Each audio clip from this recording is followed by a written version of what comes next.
दोस्तों आज भोजपुरी के पावर स्टार पवन सिंह और ट्रेंडिंग स्टार खेसारी लाल यादव का गाना रिलीज हुआ है। पावर स्टार पवन सिंह का गाने का नाम है लाइटर, जो कि एंगल म्यूजिक यूट्यूब चैनल से रिलीज हुआ है। वहीं पे खेसारी लाल यादव के गाने का नाम है हमारा से डिप्टी डबल ना हुई। इस गाने को captain watch hit YouTube channel से रिलीज किया गया है। दोस्तों आज मैं बात करूंगा कि पावर स्टार पवन सिंह और ट्रेंडिंग स्टार खेसारी लाल यादव में किसका गाना 1 घंटे में ज़्यादा व्यूज का, ज़्यादा लाइक का, ज़्यादा कमेंट का इतिहास रच दिया। दोस्तों आप लोग सामने स्क्रीनशॉट पे देख सकते हो, ये है खेसारी लाल यादव का गाना हमारा से डिप्टी डबल ना हुई, जिसमें 1 घंटा में व्यूज है 19,000 और लाइक की बात करें तो लाइक है 18,000 और कमेंट है 2.8 के।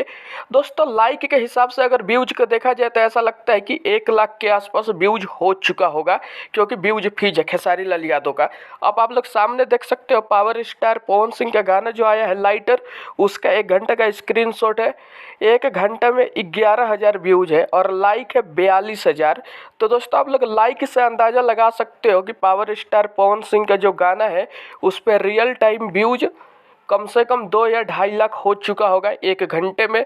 और कमेंट है 6.4 के, यानी कि power star Pawan Singh like comment views हर चीज़ में खेसारी लाल यादव से आगे है। तो हम लोग कह सकते हैं कि पवन सिंह ने इतिहास रच दिया खेसारी लाल यादव पीछे।